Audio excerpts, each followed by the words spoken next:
Sir Handel was impressed and behaved well for several days.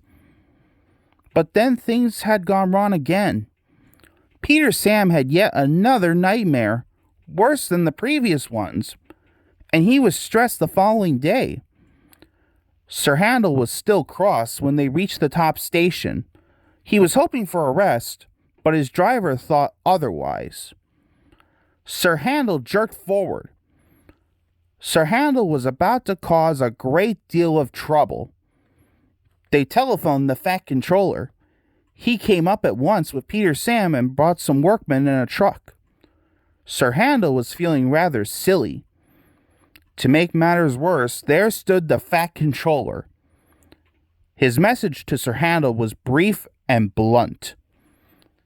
He and the fireman then took Peter Sam home with the coaches, while the driver and workmen put Sir Handel back on the rails. Sir Handel didn't feel so pleased with himself when he crawled home and found the Fat Controller waiting for him. Peter Sam was now busier than ever.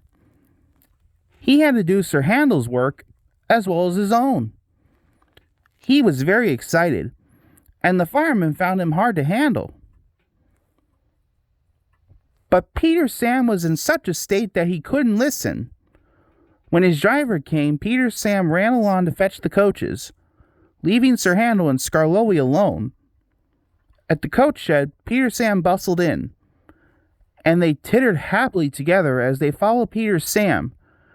Peter Sam fussed into the station to find Henry already there. But secretly, he was a little worried, but not for long. The guard blew his whistle and waved his green flag. Peter Sam puffed happily away, singing a little song. The people waved as he passed the farms and cottages, and he gave a loud whistle at the school. The children all ran to see him puffing by. Agnes, Ruth, Lucy, Jemima, and Beatrice enjoyed themselves too.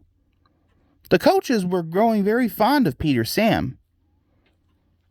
Every afternoon they had to wait an hour at the station by the lake. The driver, fireman, and the guard usually brought something from the refreshment lady and went and sat in Beatrice. The refreshment lady always came home on this train. At last the waiting was over. Peter Sam was sizzling with impatience. The passengers came strolling back to the station. Peter Sam was sizzling with impatience. The last passengers arrived. The guard was ready with his flag and whistle. The refreshment lady walked across the platform. Then it happened. No one quite knows what happened next. The guard says that Peter Sam was too impatient. Peter Sam says he was sure he heard a whistle. Anyway, he started. The guard whistled and waved his red flag. The driver, looking back, saw the refreshment lady shouting and running after the train. Peter Sam quickly stopped the train. The refreshment lady climbed into Beatrice, and they started again. Peter Sam didn't sing anymore.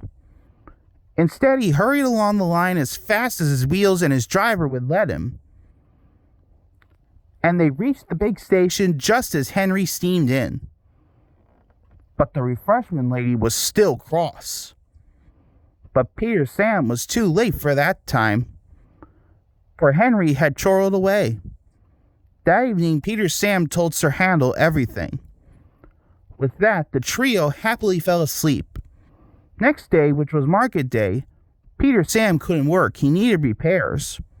Sir Handel was glad to come out. While on his run, Sir Handel tried to be kind, but the coaches didn't trust him. They were awkward and rude. He even sang them little songs, but it was no use. It was most unfortunate to that Sir Handel had to check suddenly to avoid running over some sheep. The coaches knew that all the engines must go carefully at a place near the big station. But they were so cross with Sir Handel that they didn't care what they did. They surged into Sir Handel, making him lurch off the line. Luckily, no one was hurt. Sir Handel limped sadly to the shed. The Fat Controller and line manager both inspected the damage. The coaches stood at the platform just as Skarloey advanced on them. Skarloey might be old and have dirty paint, but he was certainly an engine that would stand no nonsense. His friends crowded round, and the guard had to shove them all away before they could start.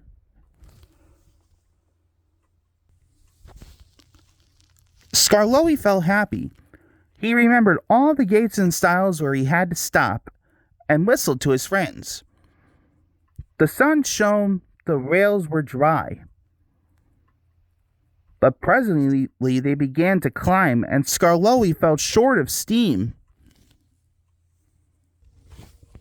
And pausing for breath at stations, he gallantly struggled on. After a rest at the top station, Skarloey was ready to start. The coaches ran nicely, but he soon began to feel tired again. His springs were weak, and the rail joints jarred his wheels. Then with a crack, a front spring broke, and he stopped. The line manager looked at his watch and paced the platform. James and his train waited impatiently, too. Then groaning, clanging, and clanking, Skarloey crept into sight. He was tilted to one side and making fearful noises, but he plodded bravely on. James said nothing. He waited for his passengers and then puffed respectfully away. That night after Skarloey left, Sir Handel and Peter Sam confided together. Sir Handel is longing for Skarloey to come back. He thinks Skarloey is one of the best engines in the world. He does his fair share of the work now, and the coaches never play tricks on him because he always manages them in Skarloey's way.